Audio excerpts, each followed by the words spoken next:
Well, hello everyone. I'm Dr. Newton Miller from the Department of Education and Liberal Arts here at the University of Arizona Global Campus, and my task today is to talk to you about SMART goals.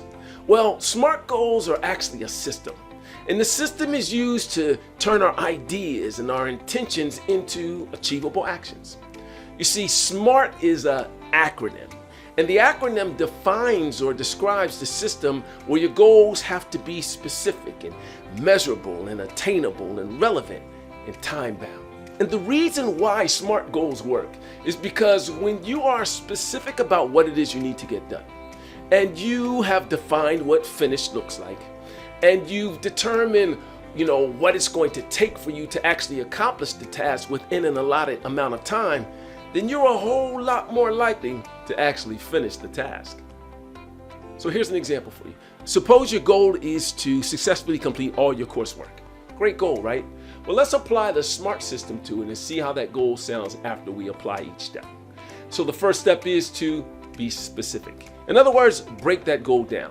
Now, to successfully complete all your coursework, that's a pretty big goal. I don't know really what that all entails or how to kind of go about it.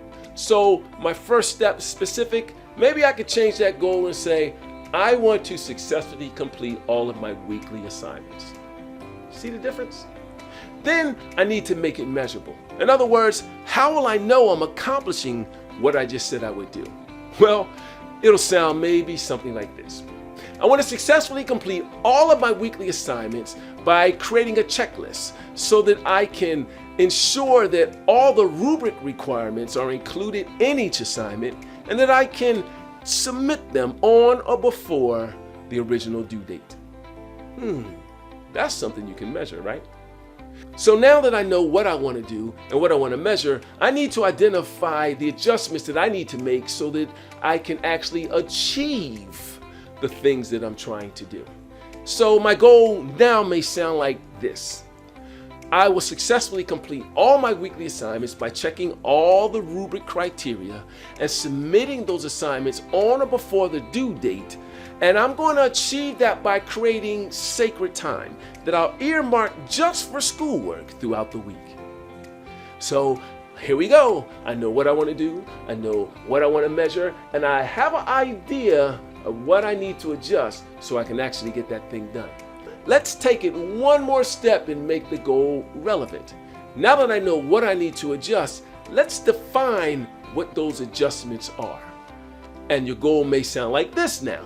I'm going to complete all my weekly assignments by checking off all the rubric criteria and submitting those assignments on or before the due date. And I'm going to create sacred time to make sure that that gets done. And that sacred time will look like this.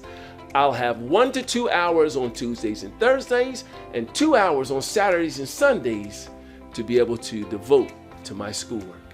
So now that I know what I want to do, what I want to measure, what adjustments I need to make to get it done, and I've defined what those adjustments are, the last step is to make my goal time-bound. Put a time constraint on it. And at that time constraint, I'm going to check back to see, am I accomplishing what I said I need to accomplish? If I'm not, then I'll make some adjustments. If I am, then I'll keep going because I know it's working. But for this specific goal, because it's a practice that I want to continue long after this course is over, I'm going to give myself some time inside this course before I check to see if what I'm doing is working. And it may sound something like this. I'm going to complete my weekly assignments by checking all rubric criteria and submitting my assignments on or before the due date. Now, I'm going to do that by creating some sacred time, and that sacred time is going to be 1 to 2 hours every Tuesday and Thursday, and 2 hours on Saturday and Sunday, and I'll give myself 3 weeks to be consistent with that. At the 3-week mark, I'll go back and check. If it's working, we'll keep moving. If it's not working, then I'll adjust that relevant criteria to see if I can find what works for me to be successful at accomplishing my goal. So now that you know what a SMART goal is, my friends, go be smart. I'm Dr. Newton. Make it a great day. Or not, because that choice is always going to be yours.